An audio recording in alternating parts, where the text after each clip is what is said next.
ઓમ શાંતિ। આજની જે આપણી આધ્યાત્મિક કહાની છે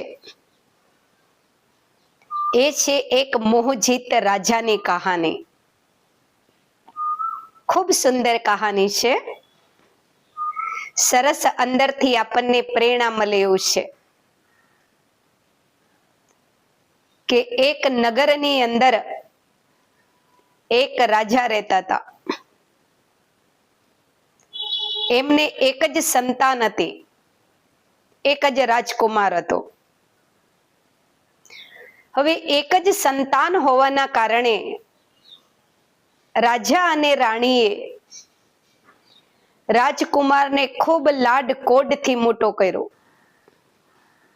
રાજકુમાર યુવાન થઈ ગયો। યુવાન થયા પછી એક દિવસ રાજકુમાર જંગલની અંદર શિકાર કરવા માટે નીકળ્યો। જંગલમાં શિકાર કરતા કરતા જંગલની અંદર વધારે ને વધારે આગળ નીકળી ગયો। ઘોર જંગલ હતું। બહુ અંદર દૂર ગયા પછી ચારે બાજુની દિશા એક જ સરખી લાગતી હતી। રાજકુમારને ખબર નથી પડતી કે હું કઈ દિશામાંથી આવ્યો છું અને મારે કઈ દિશામાં પાછા જવાનું છે। તો જંગલમાંથી બહાર નીકળવા માટેનો રસ્તો શોધતા શોધતા રાજકુમાર આગળ આગળ ચાલતો જાય છે। આગળ આગળ જતા એને જોયું કે જંગલમાં એક નાનું એવું ઝૂંપડું છે। રાજકુમાર પહોંચ્યો ત્યાં એક સંત બેઠા બેઠા તપસ્યા કરતા હતા। રાજકુમાર સંતને જઈને પ્રણામ કરે છે અને પ્રણામ કરીને કહે છે કે ગુરુજી, હું ફલાણા નગરનો રાજકુમાર છું। જંગલમાં શિકાર કરવા માટે આવ્યો હતો, પણ ગુરુજી હવે ખબર નહીં પડતી કે જંગલમાંથી બહાર નીકળવાનો રસ્તો કયો છે, તો આપ કૃપા કરી અને મને મારા નગર બાજુ જવાનો રસ્તો બતાવો। ગુરુજીએ કીધું રાજકુમારને કે તું તો કેટલા ઘોર જંગલમાં આવી ગયો છે, આટલે બધે દૂર કેમ આવ્યો છે તું? અને રાજકુમારને ગુરુજી કહે છે કે તમે આટલે બધે દૂર આવ્યા છો તો રસ્તામાં તમને કોઈ જંગલી જાનવર ખાઈ ગયા હોત તો રાજકુમાર ગુરુજીને કહે છે, ગુરુજી જન્મ અને મૃત્યુ નિર્ધારિત છે। મારી જો લાંબી આયુષ્ય હશે તો હું લાંબુ જીવીશ, અને કદાચ મારી આયુષ્ય ઓછી હશે તો કોઈ ને કોઈ કારણસર મારું મૃત્યુ તો થશે જ, પછી જંગલમાં હોઉં કે રાજમહેલમાં હોય। તો ગુરુજી કહે છે રાજકુમારને કે તમને કદાચ તમારા જીવનમાં મોહ નહીં હોય, પણ કોઈ જંગલી જાનવરે જો તમને મારી નાખ્યા હોત તો તમારી પ્રજાનું શું થાત, તમારા માતા પિતાનું શું થાત? ત્યારે રાજકુમાર ગુરુજીને કહે છે, ગુરુજી મારા નગરના દરેક લોકો અને મારા માતા પિતા, મારો પરિવાર, અમે બધા નષ્ટ મોહા છીએ। અમને કોઈની અંદર મોહ લગાવ નથી। ગુરુજીને નવાઈ લાગી। ગુરુજીએ વિચાર્યું કે સંસારની અંદર રહીને વ્યક્તિ નષ્ટ મોહા જલ્દી બની ન શકે,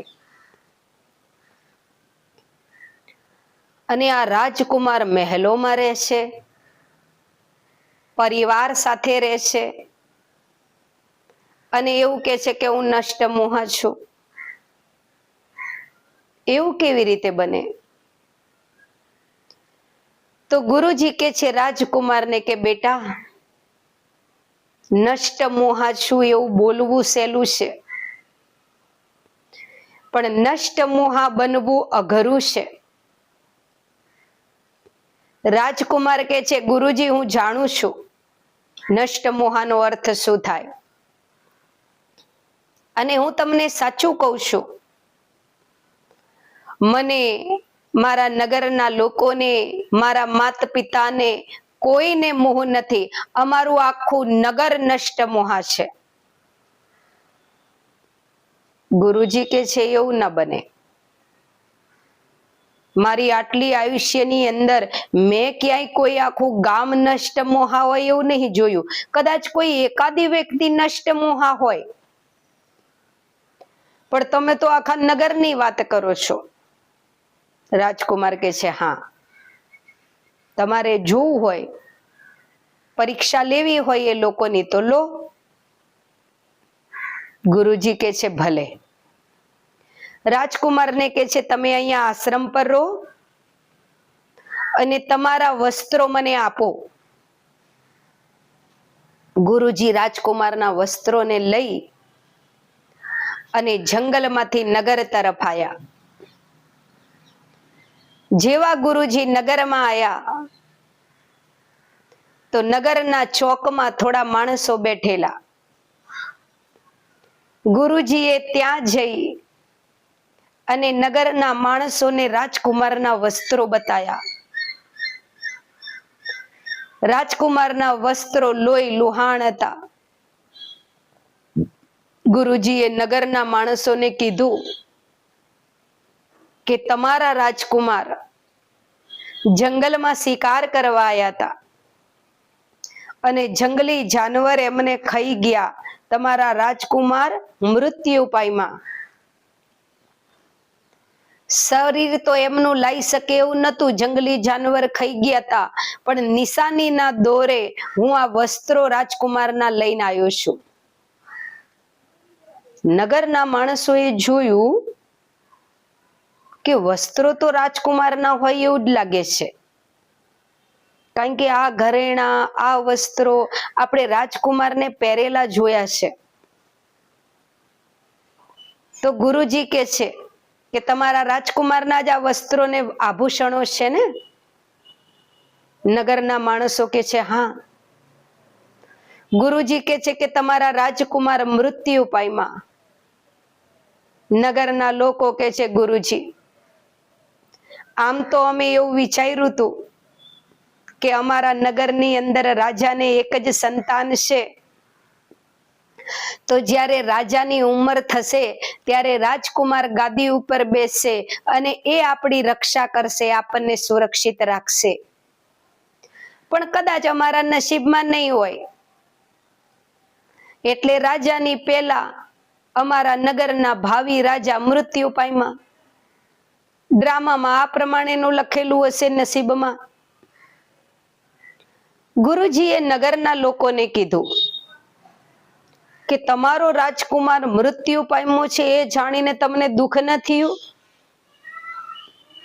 નગરના લોકો કે છે ગુરુજી, દેહ તો આપણે ધારણ કર્યો છે તો છોડવાનો જ છે, પછી એ અમારો હોય કે રાજકુમારનો હોય. જેની જ્યારે આયુષ્ય પૂરી થાય ત્યારે દેહનો ત્યાગ કરીને જવાનું જ હોય છે. રાજકુમારજીની આયુષ્ય પૂરી થઈ તો એ દેહ ત્યાગ કરીને ચાલ્યા ગયા, એમાં દુખી ક્યાં થવાનું હોય? ગુરુજીને નવાઈ લાગી કે રાજકુમારની વાત સાચી તો છે, નગરમાં કોઈને મોહ નથી રાજકુમારમાં. રાજકુમારની નગરના લોકોને રાજકુમારમાં મોહ નથી, પણ એના પરિવાર વાળાને તો હશે ને. એટલે ગુરુજીએ નગરના લોકોને કીધું રાજમહેલ કઈ બાજુ છે, મારે રાજાને મળવું છે. ગુરુજી રાજમહેલમાં આયા. રાજ દરબાર ભરેલો છે. ગુરુજી રાજ દરબારમાં આવીને સિંહાસન પર બેઠેલા રાજાને કહે છે, રાજન, તમારી સંતાન જંગલમાં શિકાર કરવા માટે આવી હતી અને પોતે એક જંગલી જાનવરનો શિકાર બની ગઈ. આ તમારા રાજકુમારના આભૂષણો અને વસ્ત્રો છે, જે નિશાનીના દોરે હું તમારી સામે લાયો છું. જેવા આભૂષણો અને વસ્ત્રો જોયા, રાજાએ કીધું કે આ વસ્ત્રો ને આ આભૂષણો તો રાજકુમારના જ છે, જે પહેરીને નીકળ્યો હતો. ગુરુજી કે છે, હા, જંગલમાં શિકાર કરવા આયા હતા, પણ જંગલી જાનવરે એમને મારી નાખ્યા. દેખો રાજાજી, આ વસ્ત્રો લોહી લુહાણ છે. રાજાએ જોયું, વસ્ત્રો ઉપર લોહી લાગેલું હતું. રાજાએ કીધું કે મેં એવું વિચાર્યું હતું કે મારી જ્યારે ઉંમર થશે એટલે રાજપાટનો બધો વહીવટ મારા દીકરાને સોંપી અને હું જંગલમાં ઈશ્વરનું ધ્યાન કરવા વયો જઈશ. પણ કદાચ મારા નસીબમાં એવું નહીં હોય. આ રાજ દરબારની જવાબદારીઓ કદાચ મારે જ નિભાવવાની લખી હશે. એટલે મારી સંતાન રાજકુમાર મારી પહેલા શરીર છોડીને ચાલ્યા ગયા. ગુરુજી કે છે, રાજાજી, મેં સાંભળ્યું છે કે તમારે એક જ દીકરો હતો. રાજાજી કે છે, હા ગુરુજી, મારે એક જ સંતાન હતી. તો કે રાજાજી, તમારી એક સંતાન હતી એ જંગલી જાનવરના હાથે મૃત્યુ પામી, આ સમાચાર મેં તમને આપ્યા તો તમને દુઃખ ન થયું? રાજાજી કે છે, દેખો ગુરુજી, જન્મ અને મૃત્યુ ઈશ્વરના હાથમાં છે. આપણે જ્યારે ધરતી પર આવીએ છીએ, જન્મ લઈએ છીએ, ત્યારથી મૃત્યુ નિર્ધારિત હોય છે. સમય થાય ત્યારે મૃત્યુ આવે જ. એમ સમય થયો એટલે રાજકુમારનું મૃત્યુ આવ્યું, એમાં હું દુખી થવાનું? આજ નહીં તો કાલે આપણે જવાનું જ છે ને. આ જગતમાં કોઈ અમર તો નથી જે કાયમ રહે. આ જવાબ સાંભળીને ગુરુજીએ વિચાર્યું કે રાજકુમાર જે પ્રમાણે કહેતો હતો કે અમારા નગરમાં બધા નષ્ટ મોહા છે, એ રાજકુમારની વાત સાચી છે. નગરના લોકોને મોહ નથી અને એના પિતાને મોહ નથી. પિતા છે ને એટલે મન થોડું મજબૂત હોય. મને એની માતાને મળવા દે. રાજકુમારની માતાને મળવું, એ તો દીકરાનું મૃત્યુ સાંભળીને અવશ્ય દુખી થશે. ગુરુજી રાજકુમારની માતા પાસે ગયા. ત્યાં જઈને રાજકુમારના વસ્ત્રોને આભૂષણોને બતાયા અને રાજકુમારની માતાને કહે છે, ગુરુજી કે રાણીબા, રાજકુમારજી જંગલમાં શિકાર કરવા આવ્યા હતા, પણ કમ નસીબે જંગલી જાનવરે રાજકુમારને મારી નાખ્યા અને નિશાનીના રૂપે આ રાજકુમારના આભૂષણો અને વસ્ત્રો લઈને હું તમારી સામે આવ્યો છું. રાણીએ જોયું કે આભૂષણો અને જે વસ્ત્રો છે એ રાજકુમારના જ છે.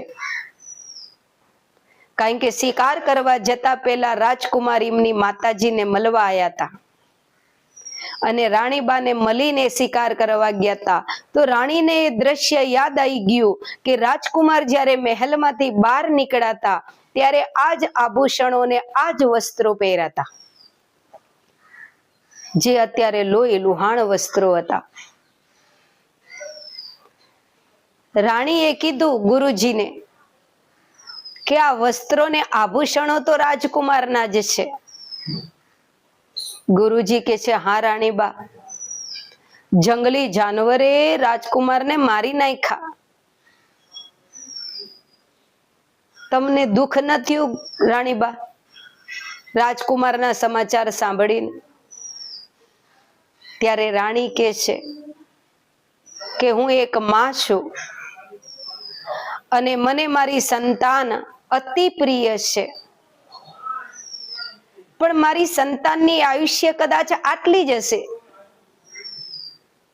મેં એવું વિચાર્યું હતું કે મારી અર્થીને મારી સંતાન કાંધે લઈને શમશાને જશે અને એના હાથે મને અગ્નિ સંસ્કાર આપશે, પણ કદાચ નસીબની અંદર એવું નહીં લખેલું હોય, એટલે મારી પહેલા ચાલ્યો ગયો મારો દીકરો. વિધાતાએ જે લેખ લખ્યા એ ખરા. ગુરુજીએ જોયું કે એમની માતાજીએ પણ એટલી આસાનીથી મૃત્યુને સ્વીકાર કરી લીધું રાજકુમારના. ન રડવું, ન દુખી થવું. ગુરુજીએ મનમાં વિચાર્યું કે રાજકુમારજીની વાત સાચી છે. અહીંયા તો બધા નષ્ટ મોહ છે. નગરના લોકોને મોહ નથી, રાજાને મોહ નથી, રાણીબાને મોહ નથી. અને ગુરુજી રાજકુમારની વાતને સ્વીકાર કરી લે છે. શિષ્યોને સમાચાર મોકલે છે આશ્રમ પર કે તમે રાજકુમારજીને લઈને રાજમહેલમાં હાજર થાવ. શિષ્યો જ્યારે રાજકુમારને લઈને રાજ દરબારમાં આવ્યા ત્યારે દીકરાને જીવતો જોઈ અને માત પિતા રાજા મતલબ રાજા રાની નગરના લોકો ખુશ થઈ ગયા. રાજાએ જોયું કે અચ્છા મારો દીકરો મૃત્યુ નથી પામ્યો. રાણી દીકરાના માથે ગાલે હાથ ફેરવવા લાગ્યા, પ્યાર કરવા લાગ્યા. મારો દીકરો મૃત્યુ નથી પામ્યો. પ્રજાએ રાજકુમારને સુરક્ષિત જોઈને ખુશ થઈ ગઈ અને સભામાં રાજાજી ગુરુજીને કહે છે, ગુરુજી, રાજકુમાર જો જીવતા છે તો તમે એમના આભૂષણો ને આ વસ્ત્રો લોહીવાળા કેમ કરીને લઈને આવ્યા છો? ત્યારે ગુરુજી કહે છે, રાજન, જ્યારે ઘોર જંગલમાં મારા આશ્રમ પર રાજકુમાર આયા ત્યારે મેં રાજકુમારને કીધું કે આવા ઘોર જંગલમાં કેમ આયા છો? તમને જંગલી જાનવર ખાઈ જશે તો રાજકુમારે કીધું કે મને મૃત્યુનો કોઈ ડર નથી, આજ નહીં તો કાલ મૃત્યુ આવવાનું જ છે.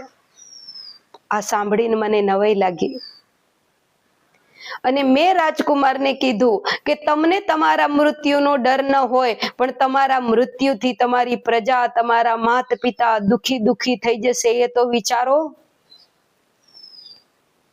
ત્યારે રાજકુમારજીએ મને કીધું કે મારું આખું નગર, મારો આખો પરિવાર નષ્ટ મોહ છે. રાજાજી, કોઈ એકાદી વ્યક્તિને કદાચ મેં નષ્ટ મોહ જોઈ હોય, પણ આખું નગરને મેં ક્યારેય નષ્ટ મોહ નતું જોયું. એટલે મને એ વાત મનની અંદર સ્વીકાર નથી થતી અને રાજકુમાર જે કે છે એ સાચું છે કે નહીં એ જાણવા માટે હું ખોટા વસ્ત્રો લોહીવાળા બનાવીને આભૂષણો ને બધું લઈને આવ્યો હતો. રસ્તામાં આવતા એક જાનવર મરેલું પડ્યું હતું, તો એના લોહીથી મેં થોડા આભૂષણો ગંદા કરી દીધા, વસ્ત્રો થોડા ગંદા કરી દીધા, જેથી તમને ખ્યાલ આવે કે આ રાજકુમારનું લોહી છે. પણ મેં આઈને જોયું કે રાજકુમારના મૃત્યુના સમાચારથી ન નગરના લોકો દુખી થયા, રાજાજી ન તમે દુખી થયા કે ન રાણી દુખી થયા. તો હું રાજકુમારજીની વાતને સાચી માનું છું કે તમારું આખું નગર નષ્ટ મોહ છે. તમને કોઈની અંદર મોહ નથી. આખું નગર આપસમાં પ્રેમથી રહેતું હતું, સુખેથી રહેતા હતા, પણ કોઈની અંદર મોહ નતો. આવી વાર્તા આપણને સંતો કહાનીઓમાં કહેતા હોય છે. હવે આમ જોવા જઈએ આપણે તો કોઈ દિવસ આખા નગરના બધા જ લોકો નષ્ટ મોહ ના હોય. પણ સંતો આપણને આવી કહાનીઓ સત્સંગમાં સંભળાવતા હોય છે. કેમ સત્સંગમાં આપણને આ કહાનીઓ સંભળાવે છે? કહાનીનો સાર શું સંતો કહેવા માંગે છે આપણને? કહાનીનો સાર એક જ છે કે જેટલા આપણે નષ્ટ મોહા હોઈએ એટલા જીવનમાં આપણે દુખી ઓછા થઈએ. જેટલો આપણને મોહ છે, લોભ છે, એટલી આત્મા વધારે દુખી થાય છે. તો ભગવાન કે છે નષ્ટ મોહા બનો. આ હાડ માંસનો જે આ દેહ છે એ એક પૂતલું છે જે તને પાઠ ભજવવા માટે મળ્યું છે. આ હાડ માંસના દેહને ચલાવવા વાળી તું એક ચૈતન્ય શક્તિ આત્મા છે જે આ દેહને ચલાવી રહી છે. તો ભગવત ગીતામાં પણ ભગવાન કે છે દેહ ભાનનો ત્યાગ કર અને આત્માની સ્મૃતિ મારે. દેહધારીઓમાંથી મોહ નિકાળ. ભગવાન કે છે મને યાદ કર. આવું શ્રીમદ ભગવત ગીતામાં ભગવાને આપણને કીધું છે.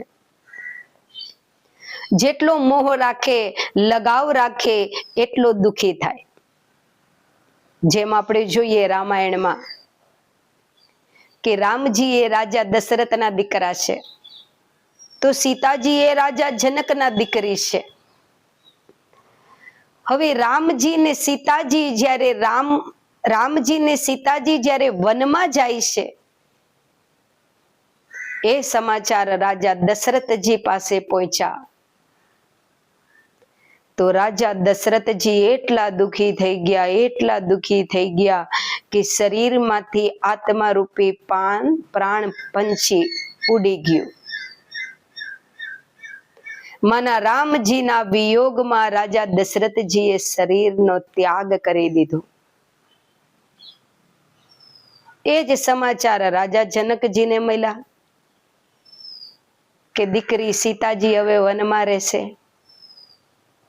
રાજા દશરથજીએ જાણ્યું કે સીતાજીને હવે સંન્યાસી જીવન જીવવાનું છે અને ઉઘાડા પગે વનમાં રહેવાનું છે. તો રાજા દશરથજીએ કીધું કે મારું દીકરી રાજમહેલમાં રહેવાનું નસીબ નહીં લઈને આવી હોય, જંગલમાં રહેવાનું નસીબ લઈને આવી હશે તો જંગલમાં રહેશે. માના એ વાતને આસાનીથી સ્વીકાર કરી લીધી. બંને ચક્રવર્તી રાજા હતા. રાજા દશરથજીને આપણે ચક્રવર્તી રાજા કહીએ છીએ, રાજા જનકજીને આપણે ચક્રવર્તી રાજા કહીએ છીએ. બંનેની સંતાનો છે, બંનેની સામે એક જ સરખી પરિસ્થિતિ આવી છે, પણ બંનેએ પરિસ્થિતિને અલગ અલગ રૂપે સ્વીકાર કરી. જેને એ પરિસ્થિતિને જેવી રીતે સ્વીકાર કરી એવી રીતે દુખી થયા. એમ જીવનમાં ભગવાન કે છે અતિ મોહ ન રાખ કોઈનામાં, તું અતિ લગાવ ન રાખ કોઈનામાં, પતિમાં, સંતાનોમાં. જો પ્યાર અલગ વસ્તુ છે. તમે એવું ન સમજો કે અમે તમને એવું કહીએ છીએ કે તમારા પતિ જોડે, સંતાનો જોડે, પત્ની જોડે, મા બાપ જોડે પ્યારથી ન રહો, એવું નથી કહેતા. પ્યાર અલગ વસ્તુ છે, મોહ અલગ વસ્તુ છે.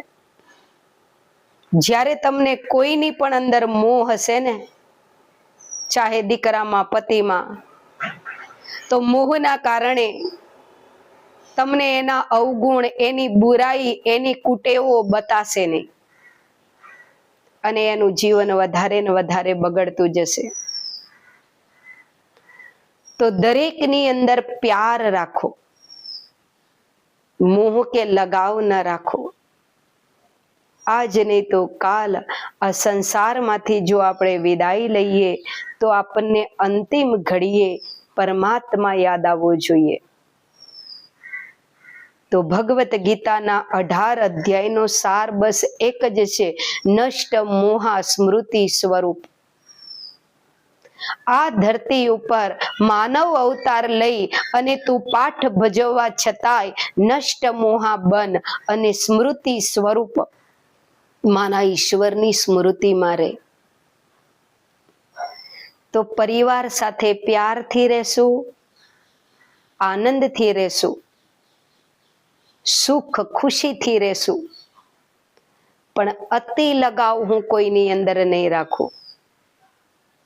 લગાવના કારણે હું દુખી ન થઉં, અને એટલો લગાવ મને ન હોવો જોઈએ કે મને એની બુરાઈઓ ન બતાય. બસ આ જ વાર્તાનો સાર છે. જો આપને આ નષ્ટ મોહાવાળી વાર્તા સારી લાગી તો વાર્તાને લાઈક કરી મિત્રોને શેર કરશો અને કોમેન્ટમાં અવશ્ય જણાવશો. આવી જ સરસ આધ્યાત્મિક વાર્તાઓ અમે આપને આગળ પણ સમયસર સંભળાવતા રહેશું. આટલી સરસ આધ્યાત્મિક વાર્તાઓ સાંભળો છો તમે બધા, એ જાણીને અમને ખુશી થાય છે. અને કદાચ કોઈ વાર્તાની અંદર કે વાર્તાના કોઈ સારમાં અમે સારી રીતે તમને જો સમજાઈ ન શક્યા તો માફ કરજો. બાકી અમારો પૂરો પ્રયત્ન એ હોય છે કે દરેક વાર્તાના હેતુ સ્વરૂપે તમને કંઈક સારો વિચાર મળે અને જીવનમાં કંઈક સારો વિચાર આવે. ઓમ શાંતિ. ધન્યવાદ.